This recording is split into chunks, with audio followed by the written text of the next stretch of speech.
Hello students,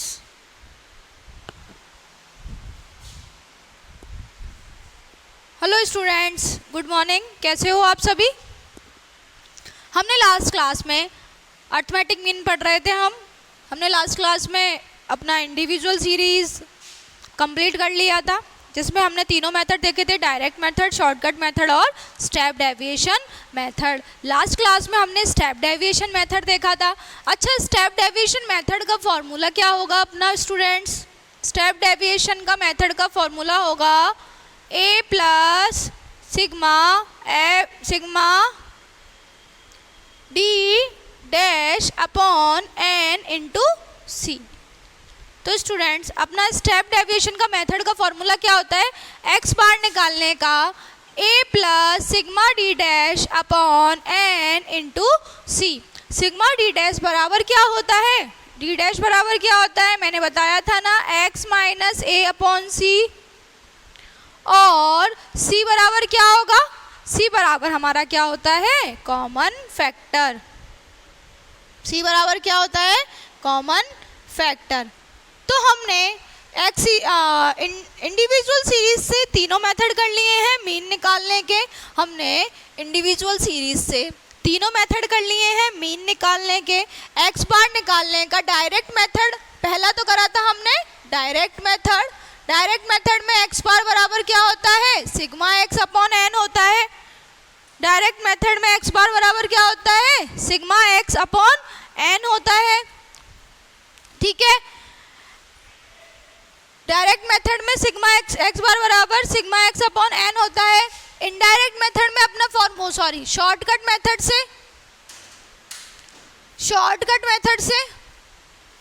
shortcut method से अपना formula क्या होता है मीन निकालने का? a plus sigma x upon n होता है। और स्टेप डेविएशन से क्या होता है? a plus sigma d dash upon n, sigma d upon n होता है। यहाँ पे d बराबर क्या होता है? डेविएशन, जो कैसे निकालते हैं हम? x माइनस a करके निकालते हैं। और स्टेप डेविएशन मेथड में हम कैसे निकालते हैं? सिग्मा d डैश होता है, a plus sigma d dash upon n into c होता है, जो c क्या होता है? कॉमन फैक्टर होता है। स्टेप डेविएशन हम क्यों यूज़ करते हैं मेथड? क्योंकि हमारा लार्ज नंबर का डाटा होता है, उसको हम क्या कर रहे हैं? शॉर्ट रूप में लिख रहे हैं, यानी कि लार्ज वैल्यू को शॉर्ट रूप में लिख रहे हैं। तो हम क्या कर रहे हैं? एक कॉमन फैक्टर निकाल रहे हैं। हम क्या निकाल रहे हैं? एक कॉमन फैक्टर निकाल रहे हैं। जैसे कि कल हमने क्वेश्चन में किया था कि आपकी d बराबर दे रखा था 100, 200, 300 मान के चलो। अब आपको क्या निकालना है? d डैश निकालना है। तो ये d डैश क्या करेगा? यानी कि ये जो वैल्यू है, अपना जो डेविएशन निकल के आया था, ये क्या था?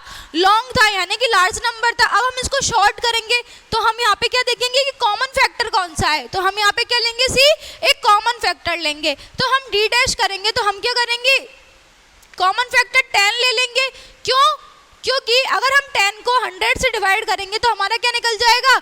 शॉर्ट नंबर निकल के आ जाएगा। क्या हो जाएगा? 10, 20, 30। यानी कि हमने क्या किया? x माइनस ए, डी कैसे निकल के आया था? x माइनस ए करके आया था। x यानी कि x सीरीज थी, a कैसा था? अज्यूम्ड मीन था। ठीक है, x माइनस ए करके हमारा क्या निकल के आया था? d निकल के आया था। तो हम क्या करेंगे? अब डिवाइड किससे कर देंगे? c से कर देंगे। d डैश निकालने के लिए हम डिवाइड किससे कर देंगे? c से कर देंगे। d डैश कैसे निकालेंगे हम? डिवाइड बाई c करके, यानी कि d डैश बराबर क्या निकालेंगे हम? x minus a upon c। ठीक है, इस तरह से हम स्टेप डेविएशन में d डैश निकालते हैं। तो d डैश निकालने का x बार बराबर निकालने का क्या फॉर्मूला हो गया स्टेप डेविएशन में? a plus sigma d dash upon n into C. I hope आपको क्लियर हो गया होगा इंडिविजुअल सीरीज में तीनों मेथड। कौन कौन से मेथड होते हैं अपने इंडिविजुअल सीरीज के? पहला डायरेक्ट मेथड का फॉर्मूला क्या हो गया? Sigma x upon n. ठीक है, इंडिविजुअल सीरीज कौन सी? जहाँ पे सिंगल वैल्यू दे रखी है x की, जहाँ पे कोई फ्रीक्वेंसी नहीं दे रखी है, कोई भी फ्रीक्वेंसी आपको नहीं दी हुई है, वो क्या हो गया आपका? क्या होगी? इंडिविजुअल सीरीज होगी। ठीक है स्टूडेंट्स, यानी कि x बार बराबर क्या होगा? Sigma x upon n. Direct method से, शॉर्टकट मेथड से फॉर्मूला होगा a plus sigma d upon n होगा, और शॉर्ट स्टेप डेविएशन मेथड से क्या होगा, a plus sigma d dash upon n into c। I hope आपको क्लियर हो गए होंगे इंडिविजुअल सीरीज से। आज हम स्टार्ट करेंगे अपना डिस्क्रीट सीरीज से क्या निकालना, मीन निकालना। मैं इसको रफ कर दूं, बट फर्स्टली आप एक बार चीज देखो डिस्क्रीट सीरीज क्या होती है। डिस्क्रीट सीरीज क्या है, एक फ्रीक्वेंसी डिस्ट्रीब्यूशन की क्या है, टाइप्स है। यानी कि फ्रीक्वेंसी क्या होती है आपकी, ये frequency, what is the mean of frequency. देखो फ्रीक्वेंसी क्या होती है कि एक सीरीज के अंदर बार बार रिपीटेशन हो रहा है, किसी वैल्यू का रिपीटेशन हो रहा है ना, कि कितनी बार वो आ रही है, उसको जो हम चेक करते हैं ना कि उसकी बारंबारता कितनी बार है। यानी कि मान के चलो 2 3,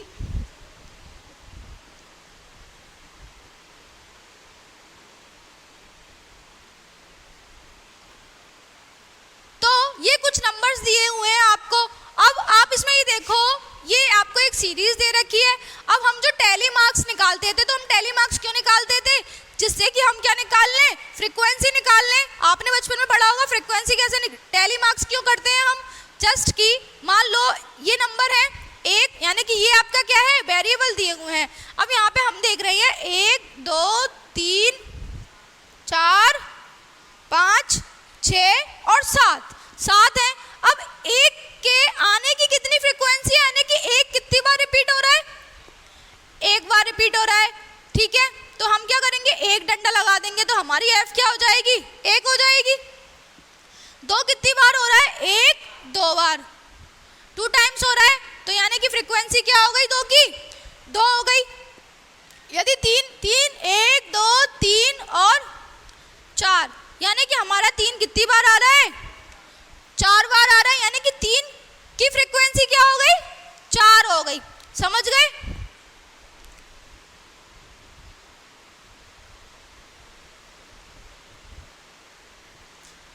अब 4 कितनी टाइम्स आ रहा है आपका, 1 और 2, यानी कि 4 कितनी बार आ रहा है आपका, 2 टाइम्स आ रहा है, यानी कि 4 के आने की फ्रीक्वेंसी कितनी हो गई, आवृत्ति कितनी हो गई, 2 हो गई। समझ गए। जैसे ही 5 समझो, 5 कितनी बार आ रहा है आपका एक सीरीज में, 3 टाइम आ रहा है, ठीक है।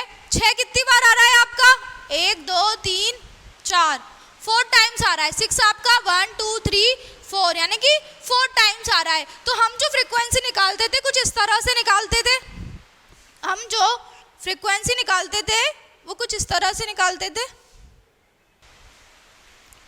तो स्टूडेंट्स 6 के फ्रीक्वेंसी कितनी हो गई, यानी कि 6 कितनी बार आ रहा है एक सीरीज में, 4 टाइम्स आ रहा है, ठीक है। 7 के आने की फ्रीक्वेंसी आपकी कितनी हो गई, 1 2 3 4 और 5, यानी कि 5 टाइम्स आपका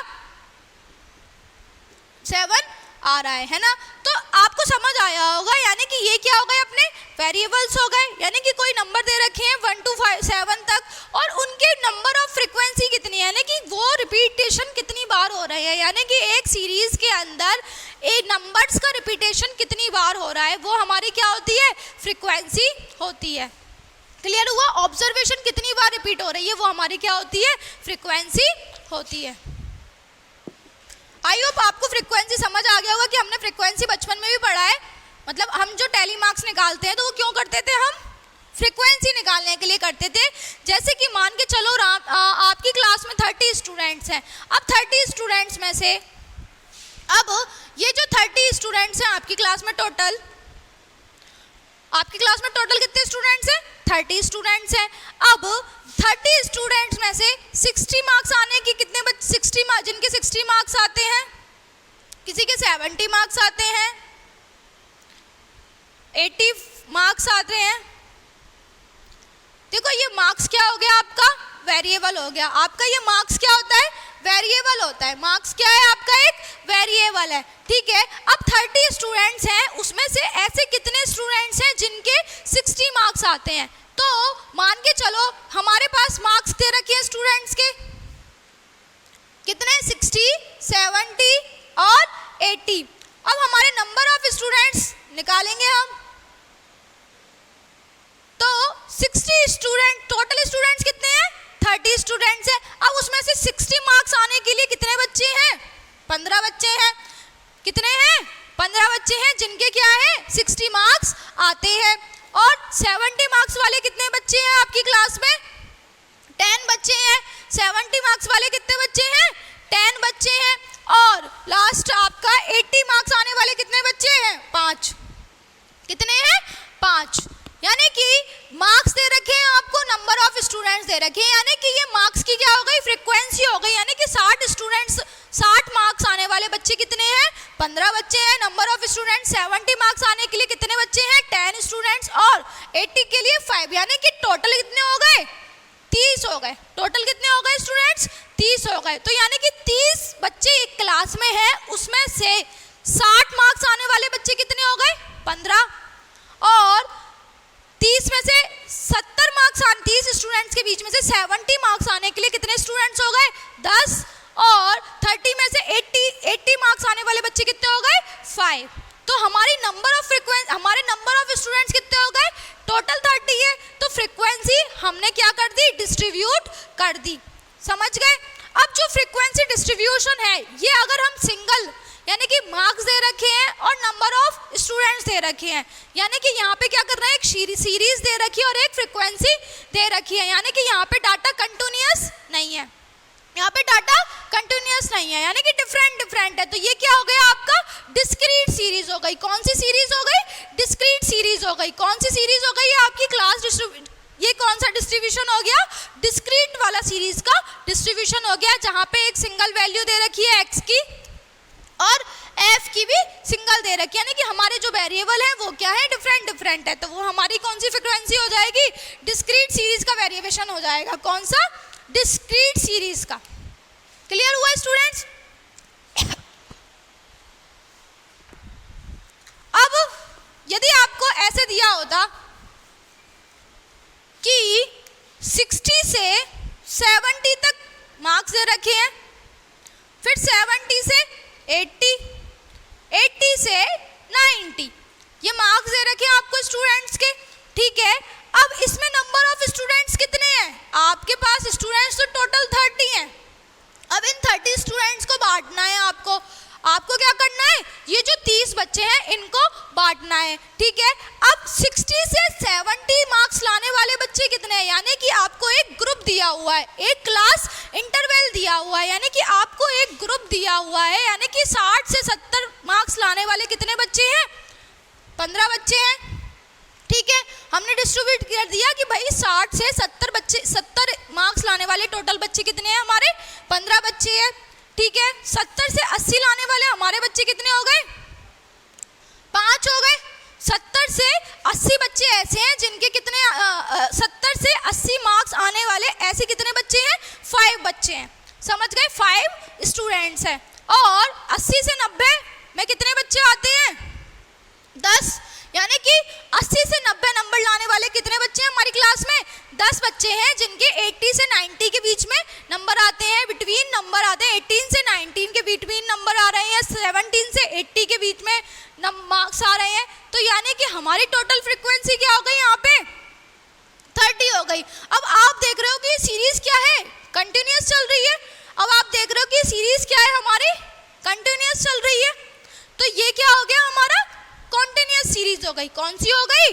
कॉन्टिन्यूअस सीरीज हो गई।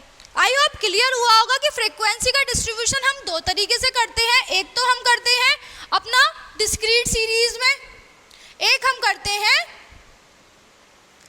Continuous series. समझे? तो डिस्क्रीट सीरीज यानी कि मार्क्स दे रखे हैं एक वेरिएबल के डिफरेंट और उनकी फ्रीक्वेंसी निकाल रहे हैं। कॉन्टिन्यूअस में यानी कि आपका ग्रुप इंटरवल दिया होता है, यानी कि ग्रुप बटा है, यानी कि 60 से 70 के कितने हैं? 15, यानी कि 60 से 70 मार्क्स लाने वाले बच्चे कितने हैं? 15। 70 से 80 5। आई होप क्लियर हुआ होगा कि फ्रीक्वेंसी डिस्ट्रीब्यूशन कैसे करते हैं हम। तो अब हम मीन जो निकालेंगे, हम क्या करेंगे? अब जो मीन निकालेंगे डिस्क्रीट सीरीज के अंदर भी मैंने बताया था कि तीनों सीरीज में 3 मेथड होंगे। आज हम पढ़ेंगे डिस्क्रीट सीरीज।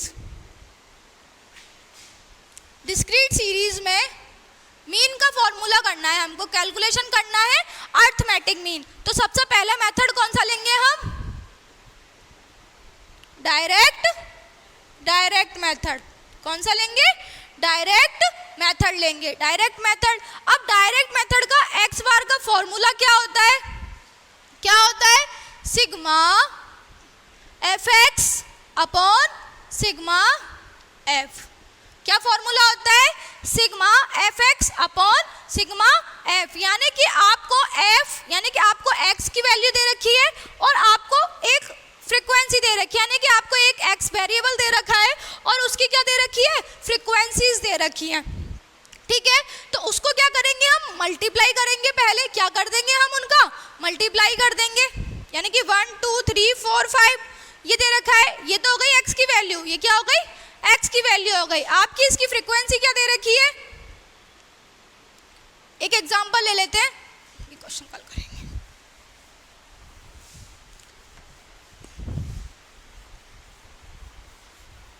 अभी देखा हमने फॉर्मूला एक्स बार बराबर क्या होगा, sigma F x upon sigma F होता है आपका डायरेक्ट डिस्क्रीट सीरीज में डायरेक्ट मेथड, डिस्क्रीट सीरीज में डायरेक्ट मेथड। ठीक है स्टूडेंट्स, तो उसके लिए मैं एक्स की वैल्यू ले रही हूँ 1 2 3 4 और 5, यानी कि ये 5 नंबर्स लिए हैं एक्स के।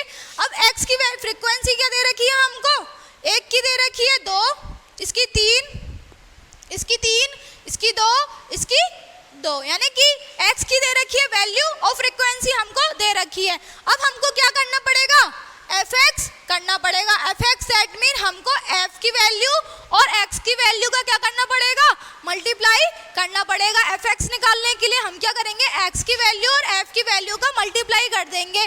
क्या निकालने के लिए, fx निकालने के लिए। ठीक है, यानी कि कैसे निकालेंगे fx, x की वैल्यू और f की वैल्यू मल्टीप्लाई, यानी कि 2 1 जा 2, 1 को 2 से मल्टीप्लाई करेंगे 2 आएगा, 2 को मल्टीप्लाई करेंगे 3 से 6 आएगा।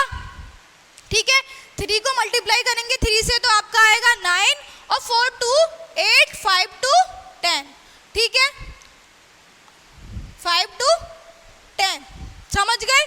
अब हम क्या करेंगे, सिग्मा एफ एक्स निकालेंगे और सिग्मा एफ करेंगे, यानी कि टोटल ऑफ एफ कितना है अपना, सिग्मा एफ, यानी कि सम ऑफ फ्रीक्वेंसीज 2 3 5 3 8 2 10 2 12। अपना सिग्मा एफ क्या निकल के आया, 12 निकल के आया। यानी कि सम करना, सिग्मा का मतलब बताया था क्या होता है, सम ऑफ ऑब्जर्वेशन होता है। तो हमारा यहाँ पे फ्रीक्वेंसी का टोटल हो रहा है, तो 2 3 5 3 8 2 10 2 12, यानी कि 12 हो गई हमारी फ्रीक्वेंसी।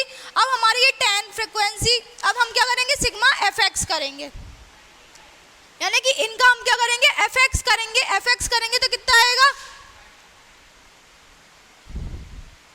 9 6 2 8 8 16 16 और 10 26 35 आएगा। आपका सिग्मा एफ एक्स क्या आएगा, 35 निकल के आया। तो हमारे पास कौन सी वैल्यू हो गई, सिग्मा एफ एक्स आ गया और सिग्मा एफ आ गया, सिग्मा एफ एक्स और सिग्मा एफ आ गया। तो आप एक्स बार कैसे निकालोगे, फिर सिग्मा एफ एक्स की जगह पे क्या वैल्यू रखेंगे, 35, और सिग्मा एफ की जगह पे हम क्या वैल्यू रखेंगे, 12। हम क्या रखेंगे, वैल्यू 12 रखेंगे। तो अपना एक्स बार क्या निकल के आएगा, इसको कट कर दो, इसको कैंसिल करेंगे हम।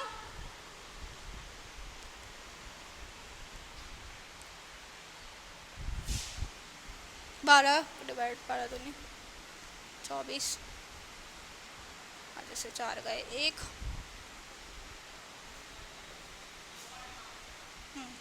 तो आपका आंसर आएगा 2.9, यानी कि एक्स बार क्या निकल के आएगा आपका, 2.9 निकल के आएगा। आई होप आपको समझ आया। यहाँ पे हमने वैल्यू क्या रखी, यानी कि सिग्मा एफ एक्स, एक्स बार का फॉर्मूला क्या हो गया डायरेक्ट मेथड से, sigma F x upon sigma F. F x बराबर क्या हो गया, सिग्मा एफ एक्स बराबर क्या हो गया, sum of multiplication of x and frequency, यानी कि सम हो गया किसका, जो हमारी फ्रीक्वेंसीज हैं और एक्स के मल्टीप्लिकेशन का क्या हो गया, सम हो गया, sum of frequency and x value variable का मल्टीप्लिकेशन।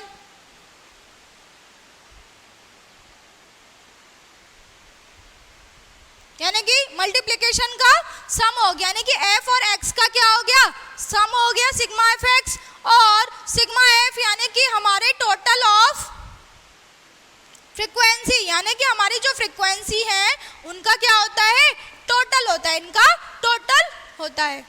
ठीक है स्टूडेंट्स, तो आज हमने क्लास में क्या देखा कि डिस्क्रीट सीरीज में डायरेक्ट मेथड से मीन निकाला। डायरेक्ट मेथड से क्या कैलकुलेट किया हमने, मीन को कैलकुलेट किया। तो कैसे किया, sigma F x upon sigma F. ठीक है, सिग्मा एफ एक्स यानी कि एक्स क्या है, एक वैल्यू है, यहाँ पे डायरेक्ट डाटा डिफरेंट है, कोई कंटिन्यूटी नहीं है, तो वो क्या होती है, डिस्क्रीट सीरीज होती है। एक्स और एफ की आपको वैल्यू दे रखी है, हमने क्या किया, सिग्मा एफ एक्स किया, सॉरी एफ एक्स किया, यानी कि एफ को और एक्स की वैल्यू को मल्टीप्लाई किया, उनका सम निकाला, कितना आया, 35 आया। और सिग्मा एफ यानी कि हमारे पास जो फ्रीक्वेंसी दे रखी है हमने उसका सम किया, वो कितना आया, हमारा 12 आया। और हमने उसको फॉर्मूले में अप्लाई कर दिया। हमारा डिस्क्रीट सीरीज का डायरेक्ट मेथड से फॉर्मूला क्या होता है, एक्स बार बराबर sigma F x upon sigma F आपका फॉर्मूला होता है। आई होप आपको क्लियर हुआ होगा आज की क्लास में कि डिस्क्रीट सीरीज से हम क्या निकालते हैं, मीन निकालने का फॉर्मूला। ठीक है स्टूडेंट्स।